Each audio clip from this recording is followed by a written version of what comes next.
디모데후서 4장 1절부터 5절까지의 말씀 보시겠습니다. 우리 한 절씩 나누어서 읽고 마지막 절은 다 같이 합독하겠습니다. 디모데후서 4장 1절부터 5절까지 하나님의 말씀입니다.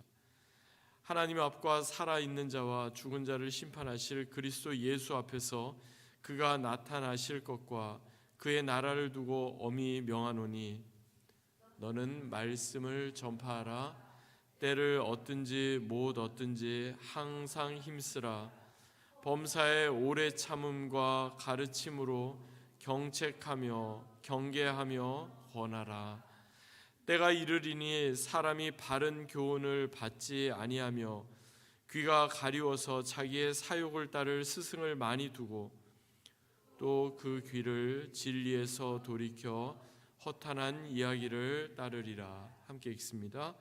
그러나 너는 모든 일에 신중하여 고난을 받으며 전도자의 일을 하며 내 직무를 다하라. 아멘. 이는 우리에게 주시는 하나님의 말씀입니다. 주님 감사합니다.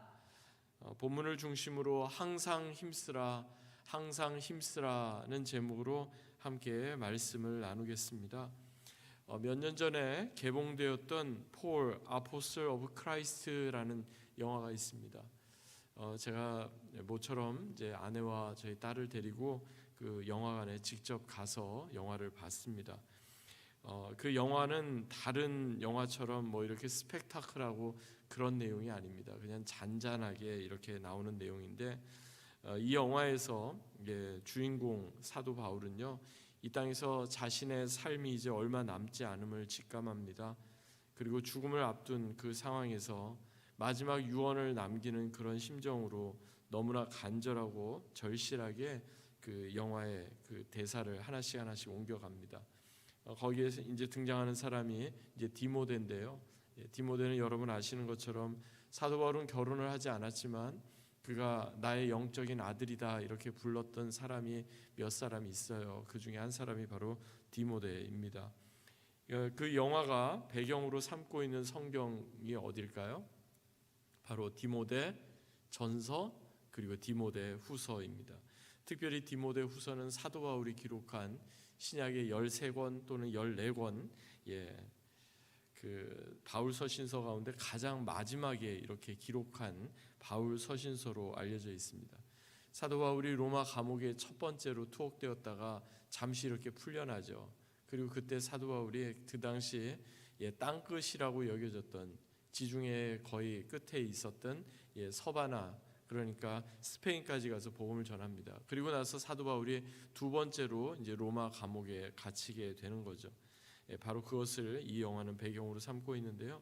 오늘 본문이 사도 바울이 디모데에게 전하는 그 마지막 유언이면서 동시에 이 본문은 우리 모든 그리스도인들에게 전하는 귀한 당부의 말씀입니다. 오늘 본문이 시작되는 1절 말씀 한번 보시겠습니다.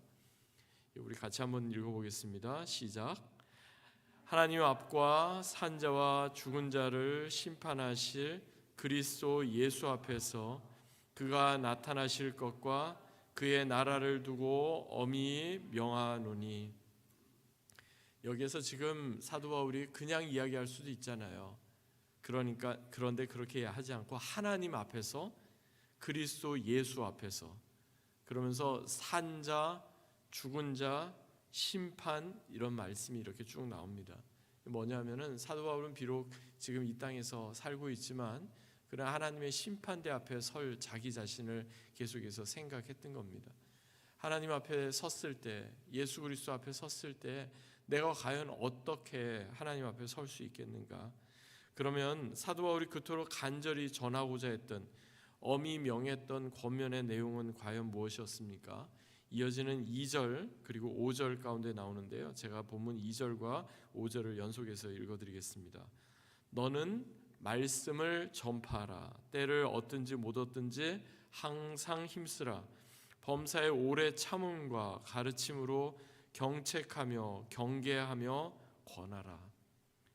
여러분, 내 생명이 이제 얼마 남지 않았다고 여겼을 때 정말 그때 마지막으로 여러분은 어떤 말을 하시겠어요? 나 저 사람 때문에 정말 힘들었다 그러면서 힘들었던 그 사람에 대한 원망을 품어내시겠어요? 아니면 내가 지금까지 살면서 내가 일궈놓은 이런 업적이 있고 내가 돈을 이렇게 벌고 내가 얼마나 많은 것을 가지고서 유산을 나의 후손들에게 자손들에게 이렇게 주었다, 그걸 자랑하시겠어요? 사도 바울의 마지막 그 권면의 말씀을 보면요, 개인적인 감정이나 개인적인 이야기는 하나도 없어요. 여기 보니까 어떻게 돼 있어요? 너는 말씀을 전파하라. 때를 얻든지 못 얻든지 항상 힘쓰라. 이게 우리에게도 도전입니다. 우리는 상황이 안 되고 형편이 안 되고 환경이 받쳐주지 않으면 우리는 할 수 없다라고 이렇게 생각합니다. 지난 주일부터 교회가 이제 그 정전이 됐었습니다. 감사하게도 이제 5일 만에 닷새 만에 다시 이제 전기가 복구가 돼서 우리가 이렇게 예배를 드리는데, 정전이 딱 되니까요, 예배를 어떻게 드리지? 그거 먼저 걱정이 되는 거예요. 그런데 그런 와중에도 눈폭풍을 뚫고서 예배당에 오신 분들이 있었어요. 물론 강사 목사님은 그때 이제 숙소에 계셨기 때문에 우리가 따로 그때 하지는 못하고, 그런데 이 자리에 계신 분들이랑 같이 해서 전기가 들어오지 않은 그런 상황에서 전기도 없이 마이크도 없이 그러면서 저희가 예배를 드렸어요. 그 생각이 들더라고요. 지난 여름에 이제 온두라스에 선교를 갔는데 모든 교회가 다 전기가 있는 게 아니라 전기가 없는 교회가 있었어요. 화장실이 준비되지 않은 교회가 있어서 그 교회에 가서 사역했던 그 기억이 있습니다. 근데 놀랍게도 전기가 없는데도 사람들은 꾸역꾸역 모여들어요. 화장실이 없는데도 그 많은 사람들이 어떻게 그걸 하나 싶은데, 그거를 화장실을 참아가면서 거기서 예배를 드리고 찬양을 하고 거기서 그 사람들이 이렇게 기뻐하는 거예요. 여러분, 그렇습니다. 우리는 환경이 되고 여건이 되면 뭔가를 하겠다라고 생각하는데, 때를 얻든지 못 얻든지 항상 힘쓰라고 사도 바울 선생님은 우리에게 그렇게 당부합니다. 성령께서 우리에게 말씀하시는 것도 바로 그것입니다. 복음을 전하고 말씀을 전파하는 것은 목회자의 역할이고 장로님들의 역할이다, 아닙니다. 여러분, 모든 그리스도인들의 역할입니다. 때를 얻든지 못 얻든지 항상 힘써야 되는 겁니다. 그러면서 또 이제 말씀을 하는 내용이 뭐냐면 5절에 나오는데, 그러나 너는 모든 일에 신중하여 고난을 받으며 전도자의 일을 하며 내 직무를 다하라 말씀합니다. 여러분, 우리의 직무가 뭐라고 말씀합니까? 전도자예요. 전도자. 복음을 받은 사람은 그 복음을 누구에게라도 곧 반드시 전해야 되는, 복음이 흘러가는 통로의 역할을 감당하는 것, 그게 바로 전도자입니다. 목사님, 저는 전도 훈련을 잘 받지 못해서요. 목사님, 저는 좀 말이 어눌해서요. 저는 제가 어떻게 남을 전도하는 거가 자신이 없어서요. 아니에요, 여러분. 전도는요, 말을 통해서 한다고 생각하는 게 아니고 필요할 때 말을 하는 겁니다. 전도는 우리의 삶을 통해서 드러나는 것입니다. 오늘 본문을 통해 우리에게 강조되는 권면의 말씀은 다른 거에 집중되지 않아요. 다른 사람이 아니라 바로 내가 하나님의 말씀을 전해야 된다는 겁니다. 우리가 전해야 된다는 거고요. 다른 사람이 아니라 바로 내가 말씀을 전하는 전도자가 되어야 한다는 겁니다. 그러면서 하나님 말씀을 전하는 전도자가 된다는 의미를 뭐라고 말씀합니까? 5절에 보니까요, 세 가지로 좀 정리할 수 있는데, 모든 일에 신중하라. 여기서 신중하는 것은 뭔가 하면 셀프 컨트롤 이야기하는 겁니다. 복음을 전하기 위해서 내가 조심스럽게 뭔가 이렇게 사람을 대할 때 그런다는 의미가 아니라 내 자신을 잘 내가 이거를 컨트롤할 수 있어야 되는 거예요. 셀프 컨트롤. 그리고 고난을 감내하라. endure the hardship. 이게 무슨 말이냐면 복음 전하는 것 자체가 고난이라는 겁니다. 그게 쉬운 일 결코 아닌 거죠. 영혼을 구원하고 하나님 나라 천국 백성 삼는 거, 그게 결코 쉽지 않습니다. 그리고 직무, 소명을 다하라. carry out the mission. 그러니까 다른 것이 우리의 소명이 아니라 복음을 전하는 것이 우리의 소명이다 말씀합니다. 건강한 교회는요, 계속해서 새로 믿지 않았던 사람들이 주님 앞에 돌아오고 잃어버렸던 영혼들이 주님 앞에 회복되는 그러한 공동체가 건강한 교회, 건강한 공동체입니다. 사도 바울은 지금 감옥에 갇혀서 다가올 죽음을 기다리는 사형수의 그런 처지였지만 그럼에도 불구하고 그가 마지막까지 했던 말은 때를 얻든지 못 얻든지 지속적으로 예수 그리스도의 복음을 전하라 하는 거였습니다. 실제로 교회 역사를 통해 살펴보면요, 언제 가장 복음 증거와 영혼 구원의 역사가 많이 이렇게 일어났는가? 믿지 않았던 사람들이 예수 그리스도의 복음에 반응하여서 하나님께로 돌아왔던 때가 언젠가 보면 한결같이요, 복음 증거에 대한 구령의 열정이 사람들의 심령에 더해졌을 그때예요. 우리 안에 혹여라도 나만 이렇게 예수 믿고 이렇게 살면 되지, 그게 아닙니다. 거룩한 부담감을 가져야 되는 겁니다. 우리 가까운 가족, 배우자, 자녀, 우리 주변에 믿지 않는 사람들에게 정말 예수 그리스도의 그 생명의 복음이 드러나기를, 계속해서 우리를 통해 복음 증거가 나타나고 복음의 열매가 나타나기를 우리도 그렇게 하나님 앞에 구하고 그렇게 살아가야 하는 겁니다. 이처럼 예수 그리스도의 복음에 반응하여서 그리스도인이 된다는 것은요, 말씀드린 것처럼 쉽지 않습니다. 셀프 컨트롤, 모든 일에 신중해야 되고요, 어떠한 고난도 감내하고요, 끝까지 소명을 감당하는 거였는데 언제부터인가 우리는 이러한 것들을 좀 많이 잃어버린 것 같습니다. 왜 그럴까요? 오늘 보면 3절, 4절 보시겠습니다. 사실 복음 증거를 이야기하면서 동시에 이것이 결코 쉽지 않다는 것을 말씀하는데 이렇게 말씀합니다. 때가 이르리니 사람이 바른 교훈을 받지 아니하며 귀가 가리워서 자기의 사욕을 따를 스승을 많이 두고 또 그 귀를 진리에서 돌이켜 허탄한 이야기를 따르리라. 하나님 믿고 예수 그리스도를 주로 섬긴다고 하면서도 바른 교훈을 받지 못하는 겁니다. 내가 듣고 싶은 것만 듣는 거예요. 여기도 말씀하잖아요. 귀가 가리워서 자기의 사욕을 따를 스승을 많이 두고, 오늘날은 자기의 사욕을 따를 스승을 유튜브에서 많이 찾습니다. 전 세계에서 가장 큰 교회 목회하는 목사님이 유목사님이래요. 유목사님이 누군가 했더니 유튜브 목사님이래요. 여러분, 내가 듣고 싶은 것만 계속해서 듣다 보면요, 알고리즘이 계속 그것만 연결이 돼서 계속 그렇게 되는 거예요.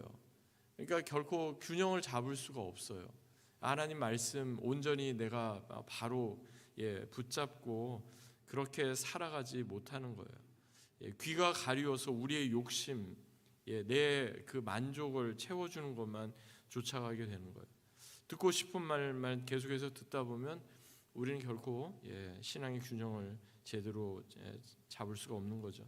예수님 믿는다고 하면서도 너무나 세상과 비슷해지고 우리가 믿고 싶은 대로 그냥 믿는 그런 안타까운 지경에 이르게 되는 겁니다.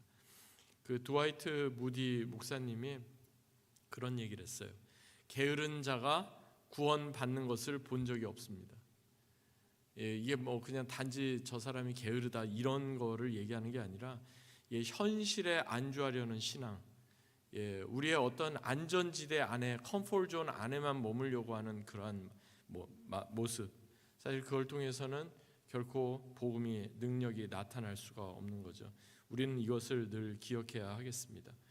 혹이라도 지금까지 내가 예수님 믿으면서 아직까지도 나를 통해서 예수님을 드러내고 복음을 전하고 또 내가 누군가를 이렇게 주님께로 인도하고 이끌어 본 그런 경험이 아직까지도 없었다면, 그렇다면 우리는 우리의 신앙의 모습, 영적인 상태가 그렇게 건강하지는 못하다는 그런 뜻일 겁니다. 그렇다면 우리는 어떻게 예수 그리스도의 복음에 올바르게 반응하고 복음이 전해지는 복음의 통로 역할을 감당할 수 있을까요? 어떻게 전도자의 그런 책임을 끝까지 잘 감당해낼 수 있을까요? 본문 가운데 우리가 몇 가지를 발견하게 되는데요, 제가 한 3가지로 좀 정리해봤습니다. 첫 번째는 하나님의 말씀을 전하기 위해 항상 힘써야 한다는 사실입니다. 본문 2절에서 아까도 말씀드린 것처럼 너는 말씀을 전파하라, 때를 얻든지 못 얻든지 항상 힘쓰라, 이렇게 말씀하고 있습니다. 주어진 형편 상황 그 가운데서 하나님께서는 우리에게 만나게 하는 사람이 있어요. 우리가 모르는 사람한테 가가지고 하는 게 아니라 우리에게 만나게 하는 그 사람에게 우리가 집중하는 겁니다. 사도 바울이 고린도전서 1장 21절에서 하나님의 지혜에 있어서는 이 세상이 자기 지혜로 하나님을 알지 못하는 거로, 즉 사람들이 아무리 지혜가 있어도 하나님을 결코 알 수가 없다는 거예요. 하나님께서 전도에 미련한 것으로 믿는 자들을 구원하시기를 기뻐하셨도다 이렇게 말씀했습니다. 거기서도 말씀한 게 뭐냐면 전도가 현명한 일이라고 말하지 않습니다. 전도를 가리켜서 미련한 것이라고 말합니다. 세상 사람들이 볼 때는 저것처럼 효율성도 없고 저것처럼 정말 불가능해 보이는 저런 일을 왜 할까 생각된다는 겁니다. 예수 그리스도를 전하는 전도가 세상 사람들을 보면 저래가지고 사람들이 예수 믿겠나 싶은 생각이 든다는 겁니다. 근데 하나님께서는 바로 그 전도를 통해서 영혼을 구원하신다, 영혼을 구원하는 것을 기뻐하신다 이렇게 말씀합니다. 이를 통해 우리의 능력이 아니라 하나님이 하셨구나, 하나님의 능력이 나타나게 됨을 보게 됩니다. 이를 통해 우리가 아니라 하나님께서 영혼을 구원하시는 거구나 하는 것을 우리는 경험하게 된다는 겁니다. 전도할 때 여러분 가장 큰 은혜를 경험하고 가장 큰 믿음이 성장하는 사람이 누군지 아십니까? 바로 복음을 전하는 우리 자신입니다. 내가 복음을 전하지만 전도하지만 사람이 그렇다고 해서 저 사람이 예수 믿을까? 그런 생각이 들거든요. 그래서 놀랍게 그 사람이 주님께로 돌아와요. 그러면 내가 그래도 뭐 잘했구나 이런 생각이 아니라 아니 나같이 부족한 사람을 통해 저 사람이 예수님께로 나오게 된다고. 그게 바로 하나님의 역사인 거죠. 두 번째로 전도인의 일을 감당하며 항상 힘쓰기 위해 우리에게 필요한 것은요, 늘 하나님의 마음을 우리의 마음에 품어야 한다는 사실입니다. 본문 2절 하반절에 보니까 범사의 오래 참음과 가르침으로 경책하며 경계하며 권하라 이렇게 말씀하고 있습니다. 이게 바로 우리가 복음을 전할 때 우리가 품어야 할 하나님의 마음입니다.